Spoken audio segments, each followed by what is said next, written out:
നമ്മുടെ ഉമ്മ ജീവിച്ചിരിക്കുമ്പോൾ നമ്മൾ മരിക്കുന്നതിനെ കുറിച്ച് നിങ്ങൾ ആലോചിച്ചിട്ടുണ്ടോ? കാര്യം അല്പം സെൽഫിഷ് മൈൻഡ് ഒക്കെ ആണെങ്കിലും ആരും കൂട്ടിനില്ലാതെ കവറിൽ ഒറ്റക്ക് കിടക്കുമ്പോ പടച്ചോനെ എന്റെ കുട്ടിയെ കാക്കണേന്ന് ഒരു ഉമ്മ കൽബ് പിടഞ്ഞ് കരഞ്ഞ് പടച്ചോനോട് പറഞ്ഞാൽ പടച്ചോനെ തള്ളിക്കളയും തോന്നുന്നുണ്ടോ?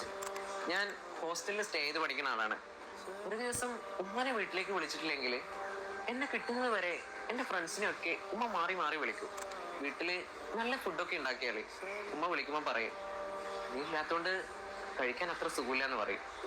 പക്ഷേ ഫ്രണ്ട്സിന്റെ കൂടെ ഒരു മന്തി കഴിക്കാൻ പോയാൽ ഒരുപക്ഷെ എനിക്ക് എന്റെ ഉമ്മാനെ ഓർമ്മ വരാറില്ല.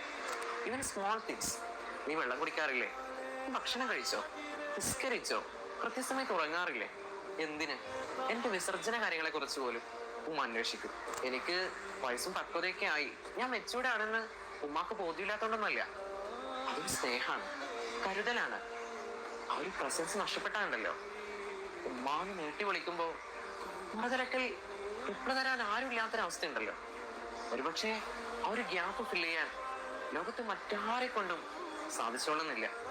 അതുകൊണ്ടായിരിക്കും ഒരു സഹാബി, ഞാൻ ഈ ലോകത്ത് ഏറ്റവും കൂടുതൽ ആരോടാണ് റെസ്പോൺസിബിലിറ്റി കാണിക്കേണ്ടതെന്ന് ചോദിച്ചപ്പോ എന്റെ ഉമ്മയോടാണെന്ന് റസൂൽ സല്ലല്ലാഹു അലൈഹി വസല്ലം തങ്ങൾ 3 തവണയും റിപ്ലൈ കൊടുത്തത്.